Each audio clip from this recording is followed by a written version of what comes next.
Hello students, आज हम BEd second year का paper number 11th gender school and society क्या है स्टूडेंट की इसे हम बोलेंगे लिंग विद्यालय तथा समाज, जिसके अंदर हमारा फोर्थ यूनिट का आज लेक्चर नंबर है 12। लेक्चर नंबर 12 शुरू करने से पहले स्टूडेंट मैं आपको बता दूं कि लेक्चर नंबर 11 के अंदर हमने क्या किया। लेक्चर नंबर हमने 11 के अंदर किया स्टूडेंट, जो समूह का क्या अर्थ है, जिसे आप समूह कार्य तथा प्रस्तुतिकरण भी बोल सकते हैं। उसके अंदर मैंने बताया कि समूह का अर्थ और समूह की परिभाषाएं और समूह कितने प्रकार का होता है। समूह जैसे मैंने 2 टाइप का बताया, प्राथमिक प्राइमरी ग्रुप और सेकेंडरी ग्रुप। फिर इसके जो प्राथमिक ग्रुप है, प्राइमरी जिसे आप ग्रुप बोलोगे, उसकी ये 2 टाइप की इसकी मैंने विशेषताएं आपको क्लियर करवाई, इसका महत्व क्लियर करवाया। फिर सेकेंडरी ग्रुप के अंदर सेकेंडरी ग्रुप होता है क्या चीज और ये हमें कितने टाइप का मिलता है और इसका महत्व, और न्यू कॉम ने इसे 2 भागों के अंदर डिवाइड किया है, उसके अलग अलग पॉइंट मैंने आपको एक्सप्लेन कराए। तो लेक्चर नंबर 12 के 12 के नंबर 20 स्टूडेंट हम करेंगे समूह कार्य। मीन जो ग्रुप वर्क होता है, समूह के कौन कौन से कार्य होते हैं, इसे भी हम क्या है स्टूडेंट पॉइंट टू पॉइंट ही एक्सप्लेन करेंगे। तो इसके अंदर स्टूडेंट मैं फर्स्ट पॉइंट लेती हूँ कि मूलभूत आवश्यकताओं की पूर्ति। फर्स्ट पॉइंट है स्टूडेंट मूलभूत स्टूडेंट फर्स्ट पॉइंट है मूलभूत आवश्यकताओं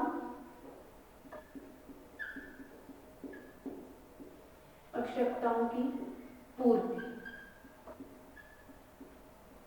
अब स्टूडेंट हम बात करते हैं कि मूलभूत आवश्यकताओं की पूर्ति कैसे, क्योंकि हर समाज के अंदर हर व्यक्ति की जो आवश्यकताएं कौन कौन सी हैं, जैसे रोटी, कपड़ा, मकान, भोजन, संतुष्टि।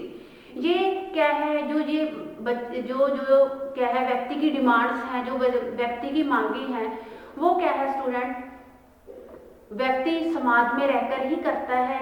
इन मांगों के बिना, इनके बिना व्यक्ति का गुजारा ही नहीं होता। ये जो मांग्स हैं, जो आवश्यकताएं हैं, जो डिमांड्स हैं, ये क्या है हर व्यक्ति प्रत्यक्ष रूप से न कर अप्रत्यक्ष रूप से करता है। तो स्टूडेंट क्या है, लेकिन समूह द्वारा इसे प्रत्यक्ष रूप से नहीं करता, स्टूडेंट इसे अप्रत्यक्ष रूप से करता है। इन मूलभूत आवश्यकताओं के अतिरिक्त और मूलभूत आवश्यकताएं भी हो सकती हैं। यह स्पष्ट करना हमारे लिए क्या है आवश्यक है कि एक व्यक्ति के लिए क्या है जो आवश्यकताएं मूलभूत होती हैं, यह जरूरी नहीं है कि आवश्यकताएं दूसरे व्यक्ति के लिए मूलभूत नहीं हो। तो स्टूडेंट हमारा जैसे पॉइंट क्लियर हुआ कि मूलभूत आवश्यकताओं की पूर्ति, जो व्यक्ति स्टूडेंट जो मूलभूत उसकी आवश्यकताएं हैं वो समाज में रहकर ही करता है। इन आवश्यकताओं के बिना तो कोई भी व्यक्ति का गुजारा ही नहीं होता। अगर हर व्यक्ति ये नहीं है कि एक व्यक्ति की मांग है, एक व्यक्ति की ही डिमांड है, लेकिन ये जो कार्य है, लेकिन ये जो समूह कार्य है, ये व्यक्ति क्या है अप्रत्यक्ष रूप से करता है, प्रत्यक्ष रूप से नहीं करता। इससे संबंधित और भी व्यक्ति की क्या है आवश्यकताएं हो सकती हैं, उसकी डिमांड्स हो सकती हैं। ये एक व्यक्ति की नहीं, ये हर व्यक्ति की हमें देखने को मिलती हैं, जिसके बिना व्यक्ति का गुजारा नहीं हो सकता। अगला पॉइंट है स्टूडेंट सामान्य आवश्यकताओं की पूर्ति। सेकंड पॉइंट है स्टूडेंट सामान्य आवश्यकताओं की पूर्ति। अब सामान्य आवश्यकताएं कौन कौन सी हैं स्टूडेंट?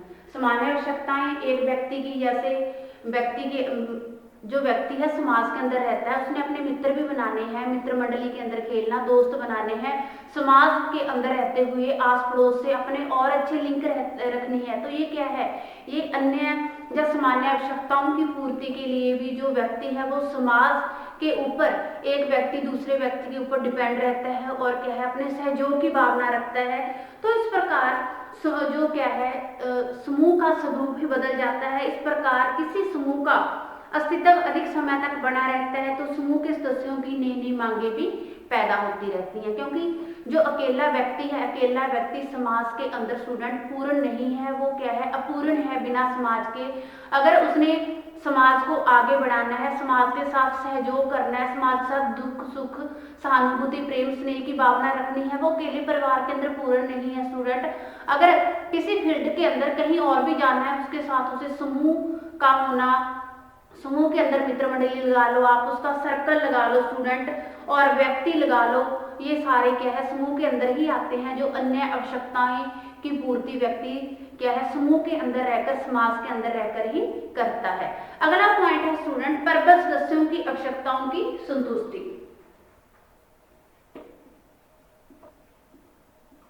प्रबल सदस्यों की आवश्यकताओं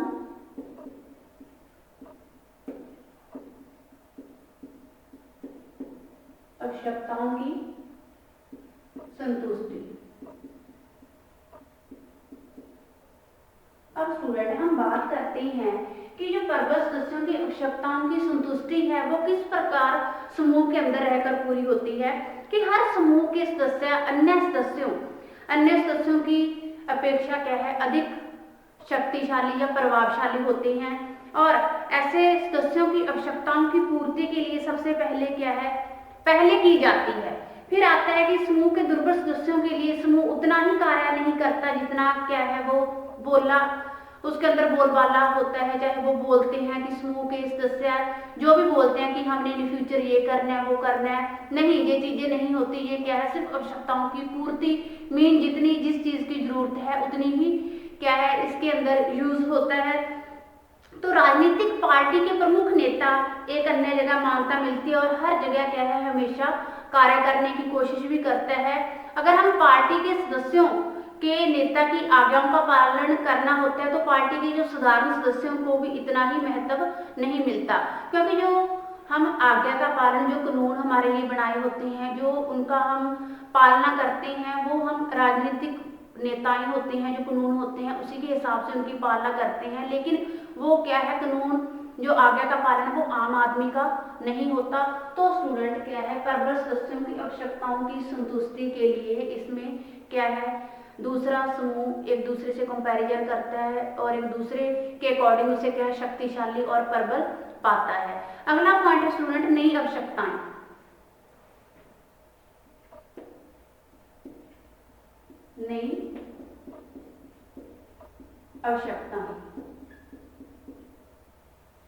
नई आवश्यकताएं स्टूडेंट मान लो कि हर ग्रुप के अंदर क्या है हर सदस्य होते हैं और उनकी नई नई आवश्यकताएं होती हैं। अगर उन किसी एक सदस्य ग्रुप का जो मेन लीडर आप बोल सकते हो मेन नेता बोल सकते हो वो उस आवश्यकता को पूरा नहीं करता, किसी भी ग्रुप की आवश्यकताएं पूरी नहीं होती तो क्या है वो उसे छोड़ने पर मजबूर हो जाता है और अन्य जो ग्रुप होता है उसके अंदर जाकर वो क्या है मेंबरशिप अपनी डाल लेता है। तो जो समूह है समूह के अंदर हर आवश्यकताओं को जो भी न्यू आदमी उसके अंदर ऐड होता है तो हर किसी की व्यक्ति की क्या है नई नई आवश्यकताएं होती हैं। वो आवश्यकताएं पूर्ण करने उसे सेटिस्फाई करना भी बहुत जरूरी होता है। अगर उसे सेटिस्फाई ना किया जाए उसे पूर्ण ना किया जाए तो वो क्या है स्टूडेंट उसे क्या है छोड़ देता है और इन फ्यूचर उसके भयानक परिणाम भी हमें देखने को मिलते हैं। तो जो समूह है समूह के अंदर हर जो ग्रुप बने होते हैं उनकी नई नई आवश्यकताएं होती हैं उनकी मांगे होती हैं उसे पूर्ण करना हर समूह के लिए बहुत जरूरी होता है। अगला पॉइंट है समूह के लक्ष्य।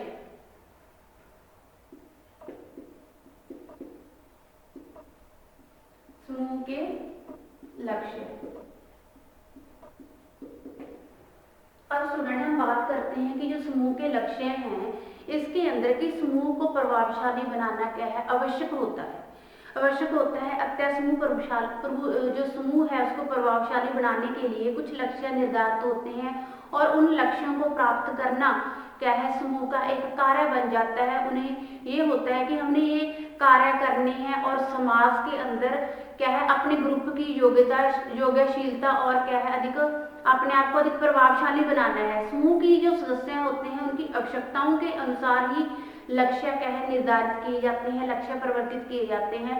ये जरूरी नहीं है कि जो एक व्यक्ति ही अपने लक्ष्य को सामने रखकर चले, नहीं जो भी उसके अंदर जितने मेंबर होते हैं तो क्या है हर मेंबर मेंबरों के व्यू जाने जाते हैं, उनके मत जाने जाते हैं, फिर क्या है लक्ष्यों को अगेन किया जाता है।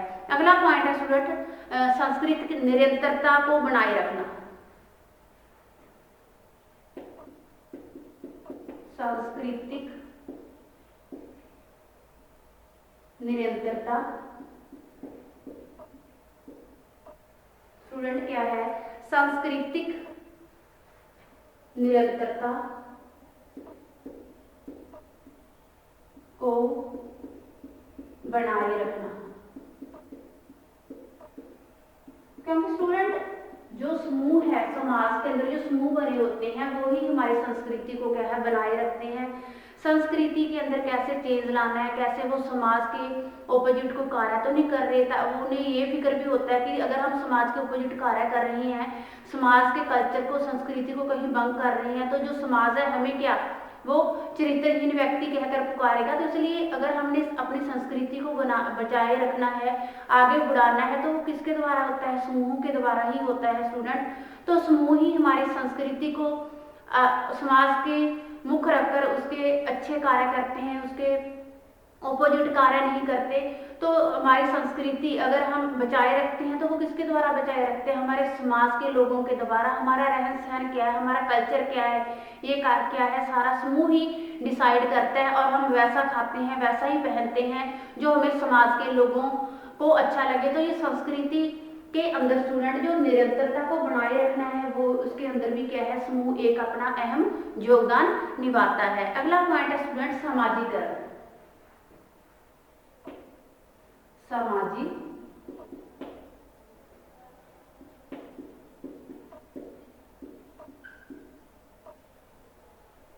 समाजीकरण के अंदर स्टूडेंट हम क्या देखेंगे समूह से रिगार्डिंग कि हर प्रकार के समूह का क्या है व्यक्ति के अंदर समाजीकरण में योगदान होता है। जैसे वो कौन सा होगा समाजीकरण के अंदर, कौन कौन से व्यक्ति आते हैं स्टूडेंट, जैसे परिवार आ गया, मित्र मंडली आ गई, पड़ोस आ गया, हमारा खेल का समूह आ गया, आप लगा लो, ये सारे जो दोस्त आ गए, वो आर्थिक रूप में भी हो गए, चाहे वो राजनीतिक रूप से भी हो गए। ये क्या है समाज के अंदर अपना जो योगदान है वो क्या है प्रत्यक्ष रूप से अदा करते हैं।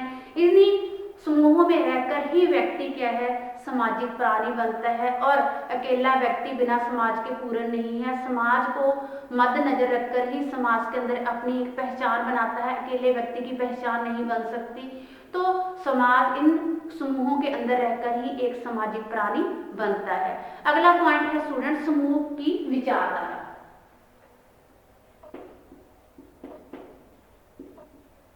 समूह की विचारधारा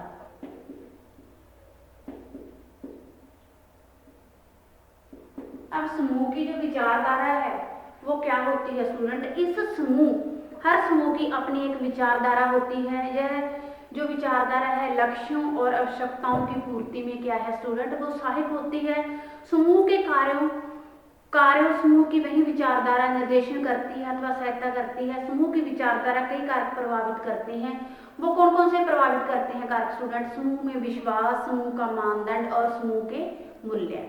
कौन कौन से कारक हैं समूह के अंदर, समान मानदंड और मूल्य। इन्हीं मानदंडों और मूल्यों के आधार पर ही समाज के अंदर क्या है विचारधारा, जो समाज के अंदर समूह की विचारधारा के निर्माण में ये क्या है आवश्यक है।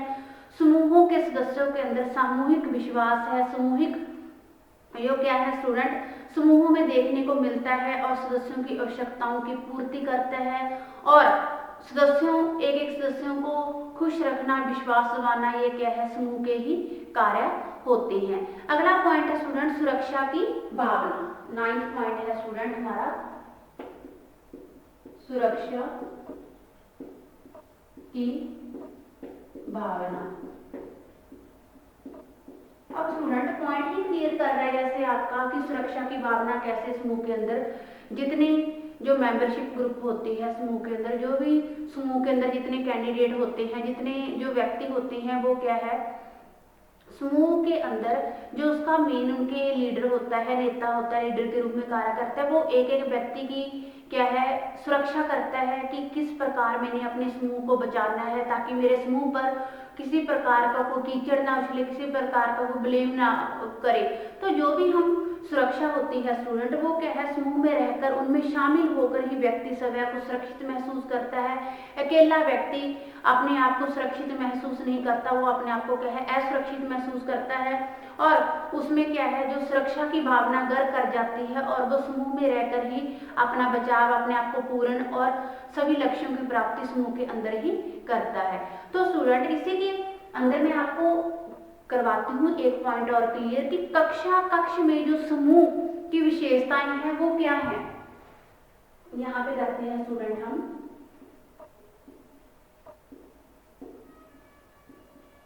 कक्ष में समूह की विशेषताएं। अब कक्ष में जो समूह की विशेषताएं हैं स्टूडेंट, उसे भी क्या है, हम पॉइंट टू पॉइंट ही क्लियर करेंगे कि कक्ष में भी जो समूह की विशेषताएं होती हैं, क्या जो अकेला बच्चा है या अकेला कोई भी स्टूडेंट है वो पूर्ण है, बिना समूह के नहीं पूर्ण है। तो समूह क्या है, कक्ष स्कूल के अंदर भी एक अपना अलग रोल अदा करता है स्टूडेंट। तो इसके अंदर मैं बताती हूँ आपको, फर्स्ट पॉइंट है समूह के लक्ष्य।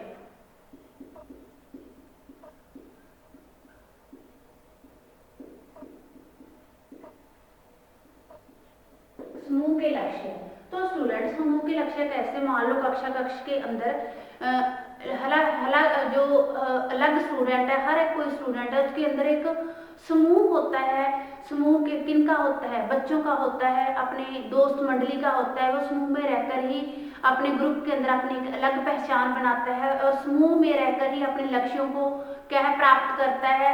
और वो कई बार तो ऐसा समूह बन जाता है स्टूडेंट जो लॉन्ग टाइम तक अपना एक रिश्ता निभाते हैं, फ्रेंड सर्कल से उठकर वो क्या है, भाईचारे या क्या है, एक परिवार के रूप में हमें देखने को मिलता है। तो अकेला जो स्टूडेंट है, अकेला जो बच्चा है वो पूर्ण नहीं है, बिना अपने ग्रुप के जो भी वो लक्ष्य पूर्ण करता है, चाहे वो स्टडी से रिगार्डिंग है, चाहे वो अन्य कोई भी कार्य है, वो समूह के लक्ष्य के अंदर ही अपने आप को पूर्ण मानता है। जो समूह का कोई भी कार्य है, चाहे वो किसी भी लक्ष्य को प्राप्त करने की दिशा की ओर जाना है, इस आधार पर भी जो ज्ञान को प्राप्त करता है समूह के अंदर ही प्राप्त करता है। चाहे वो कक्ष के अंदर उसके पाठ्यक्रम के रिगार्डिंग चाहे कोई भी उद्देश्य है, तो वो समूह में रहकर ही इसे अपने आप को क्या है, प्राप्त कर सकता है। सेकंड पॉइंट है स्टूडेंट समूह के मानदंड या प्रतिमान।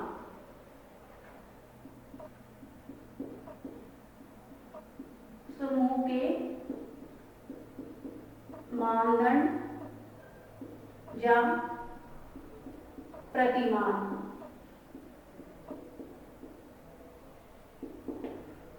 जो समूह के मानदंड और प्रतिमान है वो कौन कौन से हैं स्टूडेंट, जैसे फर्स्ट मैं पॉइंट क्लियर करती हूँ कि छात्रों का पारस्परिक संबंध हो गया। सेकंड पॉइंट है स्टूडेंट विद्यालय की और छात्रों को प्रदान की जाने वाली साधन और सुविधाएं होगी। प्रधानाध्यापक हो गया, इसके अंदर अध्यापक हो गए स्टूडेंट, विद्यालय के आसपास का जो वातावरण है वो कैसा हो गया। अगला पॉइंट है स्टूडेंट विद्यालयों का आंतरिक वातावरण आदि। तो किसी भी प्रकार के समूह को क्या है, अपने अस्तित्व को बनाए रखने के लिए कक्ष में सभी विद्यार्थियों को क्या है, संबंधित एक प्रकार के मानदंडों के अभाव में कोई समूह जीवित नहीं रह सकता। तो जो भी कोई भी समूह के मानदंड और प्रतिमान हैं उनको बनाना बहुत आवश्यक है। अगर उनके मानदंड और प्रतिमान कोई उनके रूल रेगुलेशन ही नहीं होंगे तो स्टूडेंट क्या वो जो समूह है समूह को अधिक टाइम तक जीवित रख पाएगा, अधिक टाइम तक चला पाएगा, नहीं चला पाएगा। तो स्टूडेंट हर इसका एक अस्तित्व होता है, इसका एक पहचान होती है। तो हर जो समूह है उसकी क्या है, दंड जो मानदंड और प्रतिमान होते हैं। अगला पॉइंट है स्टूडेंट संयोगशीलता।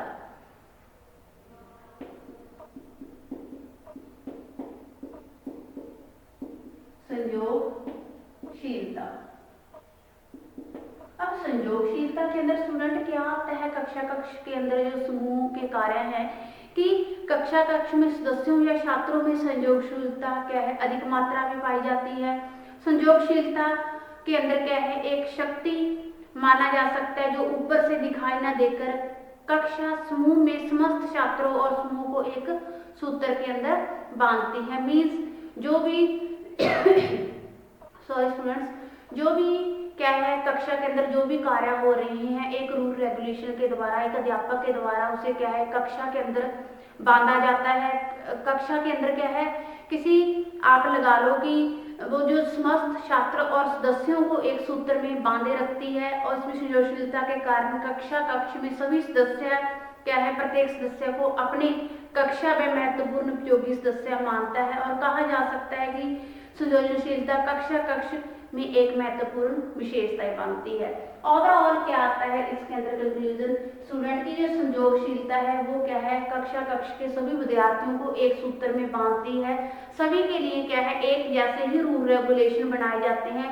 वो रूल रेगुलेशन जो है एक बच्चे पर ना अपनाकर क्या है लागू करके सभी समस्त जो भी और बच्चे आते हैं उसके ऊपर क्या है इन्हें लागू किया जाता है। तो इसी के अंदर एक सूत्र में बांधकर उसके अंदर जो प्यार, सहयोग, सहानुभूति की भावना भी क्या है एक दूसरे के प्रति जागरूक होती है। जब आप लगा लो कि निरंतरता करती है, इसके अंदर टाइम टू टाइम चलती है वो, क्योंकि इसके अंदर एक ही रूल रेगुलेशन के अंदर एक ही सूत्र के अंदर बच्चे बंधकर क्या है आपस में जुड़ते हैं। अगला पॉइंट है स्टूडेंट, समूह की संरचना तथा अंतक्रिया।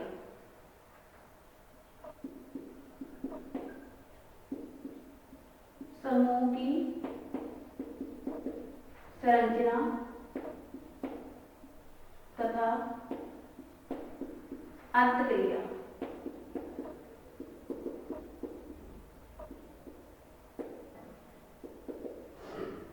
तो स्टूडेंट जो समूह की संरचना और अंतक्रिया है उसके अंदर हम क्या कहेंगे कि समूह की संरचना या बनावट क्या है, इसके अंतर्गत दो मुख्य बातें हमारे सामने आती हैं। वो दो मुख्य बातें कौन कौन सी हैं, समूह के सदस्यों को सोचने की प्रक्रिया तथा समूह के सदस्यों का क्या है काम करने की प्रक्रिया। जो भी संरचना होती है, जो भी समूह की बनावट बनती है वो क्या है काम करने की प्रक्रिया पर आधारित होती है, और क्या है उनके सोचने की प्रक्रिया पर आधारित होती है। तो जो समूह की अंतक्रिया का अर्थ है स्टूडेंट, दो या दो से अधिक क्या है बच्चे हैं उसके अंदर क्या भी विचार विमर्श हो रहा है। तो जो जो क्या है जो विचार विमर्श हुआ है वो जो सामाजिक संबंध हैं, सामाजिक संबंधों को स्थापित कर उनके बीच जो भी क्या है अंतर संबंधों की प्रक्रिया को सामूहिक रूप से क्या है अंतक्रिया के नाम से ही जाना जाता है। कक्षा समूह में जिन छात्रों और सदस्यों में व्यक्तिगत समझ न होते हुए भी कक्षा के साथ क्या है एक साथ बैठते हैं और एक दूसरे को प्रभावित करते हैं, और एक दूसरे के साथ क्या है संयोग करने की आप लगा लो, चाहे आप लगाओ स्टूडेंट की एक दूसरे के साथ सहायता करने के लिए हर टाइम क्या है तत्पर रहते हैं। तो ये स्टूडेंट हमारा टॉपिक जो हमने किया समूह कार्य के साथ हमने किया कि कक्ष में भी जो समूह की विशेषताएं हैं वो कौन कौन सी हैं। तो समूह कार्य जैसे समूह के कौन कौन से कार्य होते हैं। फर्स्ट पॉइंट बताया कि मूलभूत आवश्यकताओं की पूर्ति, सेकंड है सामान्य आवश्यकताओं की पूर्ति, प्रबल सदस्यों की आवश्यकताओं की संतुष्टि, नई आवश्यकताएं, समूह के लक्ष्य, सांस्कृतिक निरंतरता को बनाए रखना, समाजीकरण, समूह की विचारधारा, सुरक्षा की भावना। कक्ष में समूह की कौन कौन सी विशेषताएं हैं, जैसे बताया कि समूह के लक्ष्य, समूह के मानदंड या प्रतिमान हो गए, आप संयोगशीलता लगा लो, जब समूह की संरचना और अंतक्रिया। तो ये स्टूडेंट हमारा टॉपिक हुआ clear. Thanks students, have a nice day.